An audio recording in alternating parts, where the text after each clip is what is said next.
एक गांव में एक बुढ़िया रहती थी जिसके 7 बेटे थे। 6 बेटे कमाने वाले थे और एक बेटा निकम्मा था। बुढ़िया माँ 6 पुत्रों का झूठा 7वें पुत्र को देती। 7वां पुत्र एक दिन अपनी पत्नी से बोला, देखो मेरी माता का मुझ पर कितना प्रेम है। वह बोली, क्यों नहीं, सबका झूठा बचा हुआ तुमको खिलाती है। वह बोला, जब तक आंखों से न देखें मान नहीं सकता।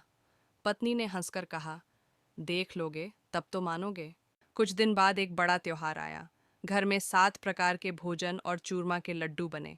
वह पत्नी की बात को जांचने के लिए सिर दर्द का बहाना बनाकर पतला कपड़ा सिर पर ओढ़कर रसोई में जाकर सो गया और कपड़े में से सब देखता रहा। 6 भाई भोजन करने आए। उसने देखा माँ ने उनके लिए सुंदर सुंदर आसन बिछाए, 7 प्रकार की रसोई परोसी और आग्रह कर कर के उन्हें भोजन कराती रही। वह देखता रहा। 6 भाई भोजन कर उठ गए, तब माँ ने उनकी 5 थालियों में से लड्डुओं के टुकड़ों को उठाया और एक लड्डू बनाया। जूठन साफ कर माँ ने उसे पुकारा, उठ बेटा उठ, तेरे भाइयों ने भोजन कर लिया, तू भी उठकर भोजन कर ले। उसने कहा, माँ मुझे भोजन नहीं करना, मैं परदेस जा रहा हूँ। माता ने कहा, कल जाना हो तो आज ही जा। वह बोला, हाँ हाँ जा रहा हूँ। ये कहकर वह घर से निकल गया। चलते समय उसे पत्नी की याद आई। वह गौशाला में कंडे थाप रही थी। वहां जाकर वह बोला, मेरे पास तो कुछ नहीं है, यह अंगूठी है सो ले लो और अपनी कोई निशानी मुझे दे दो। वह बोली, मेरे पास क्या है, यह गोबर भरा हाथ है। ये कहकर पत्नी ने उसकी पीठ पर गोबर के हाथ की थाप मार दी। वह चल दिया। चलते चलते दूर देश में पहुंचा। वहां एक साहूकार की दुकान थी। वहां जाकर बोला, सेठ जी मुझे नौकरी पर रख लो। साहूकार को नौकर की सख्त ज़रूरत थी। साहूकार ने कहा, काम देखकर तनख्वाह मिलेगी। उसने कहा, सेठ जी जैसा आप ठीक समझें। उसे साहूकार के यहाँ नौकरी मिल गई। वह वहाँ दिन रात काम करने लगा। कुछ दिन में दुकान का लेन देन, हिसाब किताब, ग्राहकों को माल बेचना, सारा काम करने लगा। साहूकार के 7-8 नौकर थे।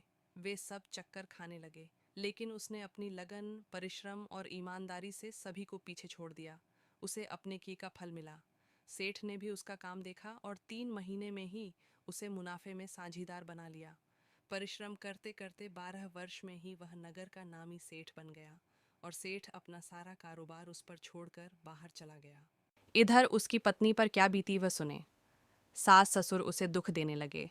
गृहस्थी का काम करवाकर उसे लकड़ी लेने जंगल में भेजते।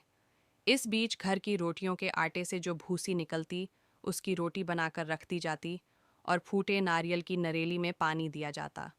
इस तरह दिन बीतते रहे। एक दिन वह जब जंगल में लकड़ी लेने जा नहीं थी, तब उसे रास्ते में बहुत सी स्त्रियां संतोषी माता का व्रत करती दिखाई दीं। यह वहां खड़ी होकर पूछने लगी, बहनों, यह तुम किस देवता का व्रत करती हो और इसके करने से क्या फल होता है? इस व्रत के करने की क्या विधि है? यदि तुम अपने इस व्रत का विधान मुझे समझाकर कहोगी तो मैं तुम्हारा बड़ा एहसान मानूंगी। उनमें से एक स्त्री बोली, सुनो, ये संतोषी माता का व्रत है। इसके करने से निर्धनता, दरिद्रता का नाश होता है, लक्ष्मी आती है, मन की चिंताएं दूर होती हैं, मन को प्रसन्नता और शांति मिलती है, निपुति को पुत्र मिलता है, प्रीतम बाहर गया हो तो वह शीघ्र लौट आता है, कुंवारी कन्या को मन पसंद वर मिलता है, चलता मुकदमा खत्म हो जाता है, कलह क्लेश की निवृत्ति हो, मुख शांति होती है, घर में धन जमा हो, धन जायदाद का लाभ होता है, तथा और भी मन में जो कुछ कामना हो, सब संतोषी माता की कृपा से पूरी हो जाती है, इसमें संदेह नहीं। वह पूछने लगी, यह व्रत कैसे किया जाता है? यह भी बताओ तो बड़ी कृपा होगी। वह स्त्री कहने लगी, बिना परेशानी, श्रद्धा और प्रेम से जितना भी बन सके प्रसाद लेना, 5.25 पैसे से 5.25 आने तथा इससे भी ज्यादा शक्ति और भक्ति के अनुसार गुड़ और चना लें। हर शुक्रवार को निराहार रहकर कथा कहना, सुनना। इसके ओम बीच कम नहीं टूटे, लगातार नियम पालन के करना। सुनने वाला कोई न मिले तो घी का दीपक जलाकर उसके आगे जल के पात्र को रख कथा कहना, परंतु नियम न टूटे। जब तक कार्य सिद्ध न हो, नियम पालन करना और कार्य सिद्ध हो जाने पर व्रत का उद्यापन करना। 3 मास में माता पूरा फल प्रदान करती है। यदि किसी के ग्रह खोटे हैं भी तो माता 1 वर्ष में अवश्य उनको अनुकूल करती हैं। कार्य सिद्ध होने पर ही उद्यापन करना चाहिए, बीच में नहीं, उद्यापन में 2.5 सेर आटे का खाजा तथा इसी अनुसार खीर तथा चने का साग बनाना। 8 बच्चों को भोजन कराना, जहाँ तक मिलें देवर जेठ भाई बंधु कुटुंब के लड़के लेना, न मिले तो रिश्तेदारों और पड़ोसियों के लड़के बुलाना। उन्हें भोजन करा, यथाशक्ति दक्षिणा दे, माता का नियम पूरा करना। ध्यान रखना उस दिन घर में कोई खटाई न खाए। ये सुन वह वहाँ से चल दी। रास्ते में लकड़ी के बोझ को बेच दिया और उन पैसों में गुड़ चना ले माता के व्रत की तैयारी कर आगे चली। रास्ते में संतोषी माता के मंदिर में जा माता के चरणों में लौटने लगी। विनती करने लगी, माँ मैं दीन हूँ, निपट मूर्ख हूँ, व्रत के नियम कुछ जानती नहीं, मैं बहुत दुखी हूँ। हे माता, मेरा दुख दूर कर, मैं तेरी शरण में हूँ। माता को दया आई।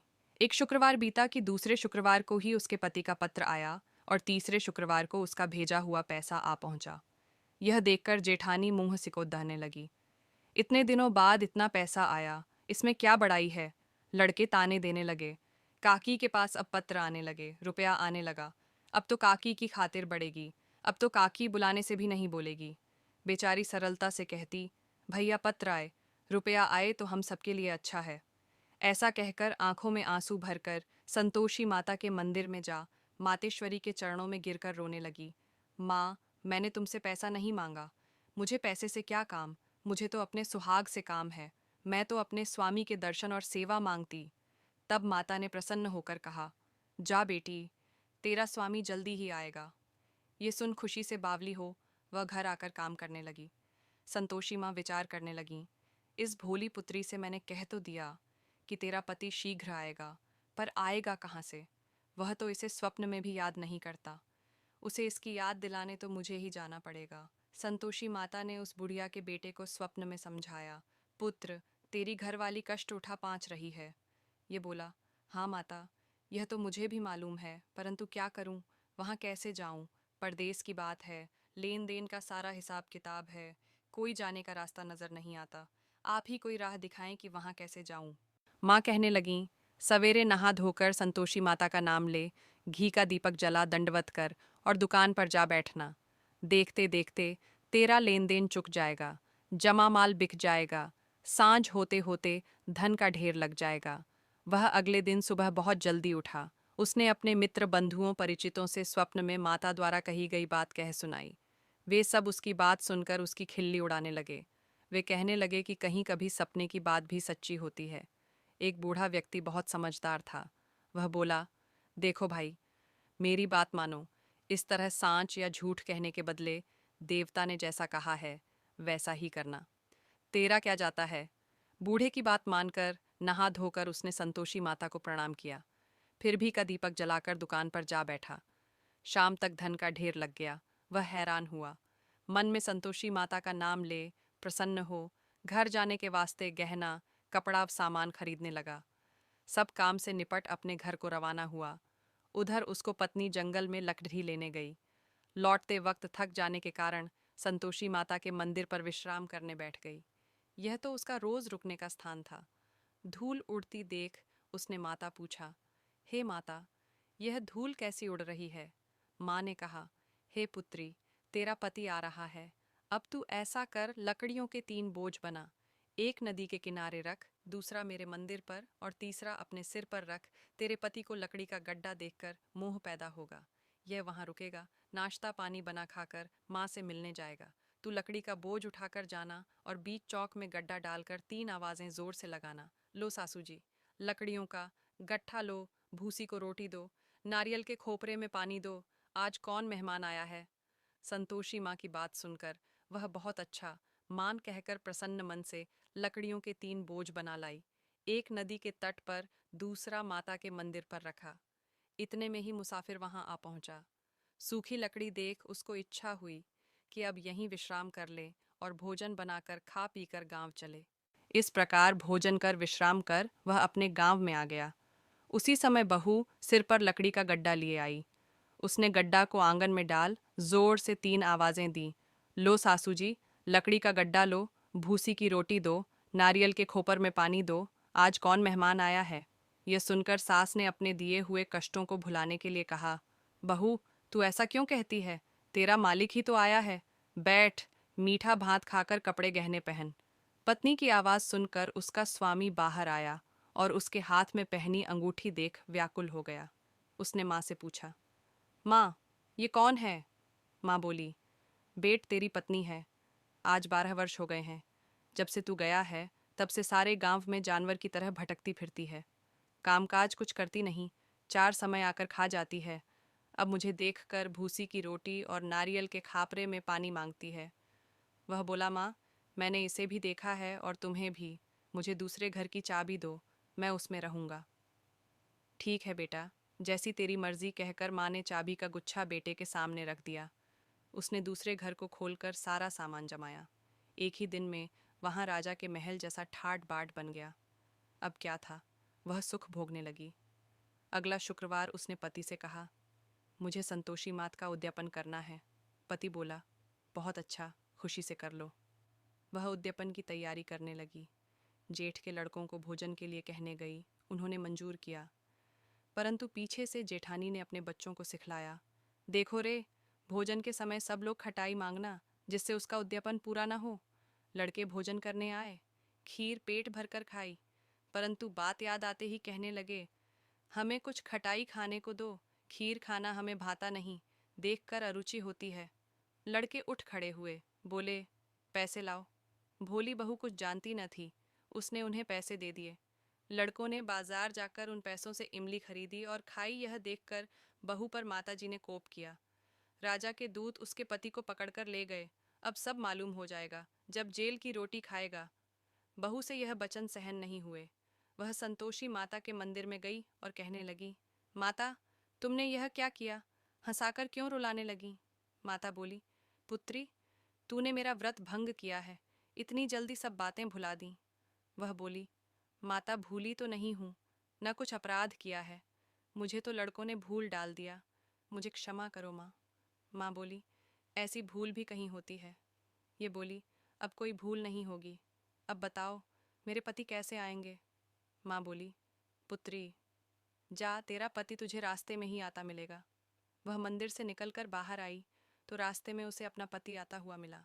उसने पूछा, कहाँ गए थे? वह बोला, इतना धन जो कमाया है उसका कर राजा ने मांगा था, वह भरने गया था।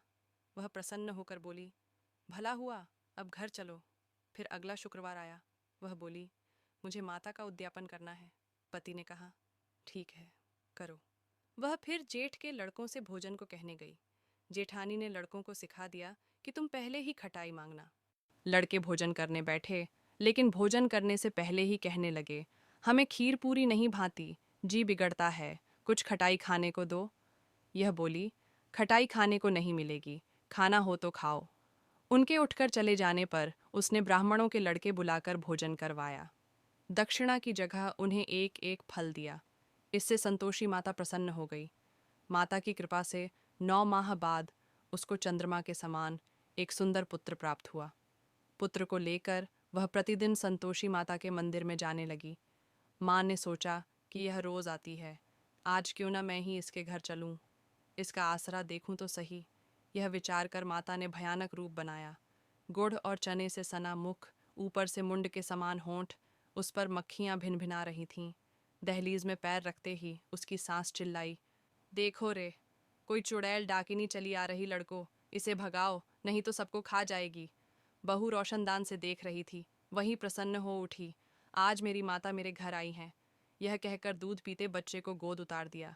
इस पर उसको सास गोद में भरकर बोली, अरे रांड, इसे देखकर कैसी उतावली हुई है जो बच्चे को पटक दिया। इतने में माँ के प्रताप से जहाँ देखो वहाँ लड़के ही लड़के नजर आने लगे। ये बोली, माँ जी, मैं जिनका व्रत करती हूँ ये वही संतोषी माता हैं।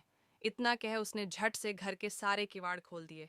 सबने माता के चरण पकड़ लिए और विनती कर कहने लगे, हे माता, हम मूर्ख हैं, अज्ञानी हैं, तुम्हारे व्रत की विधि हम नहीं जानते, तुम्हारा व्रत भंग कर हमने बड़ा अपराध किया है। हे माता, आप हमारे अपराधों को क्षमा करो। इस प्रकार बार बार कहने पर संतोषी मात प्रसन्न हुई।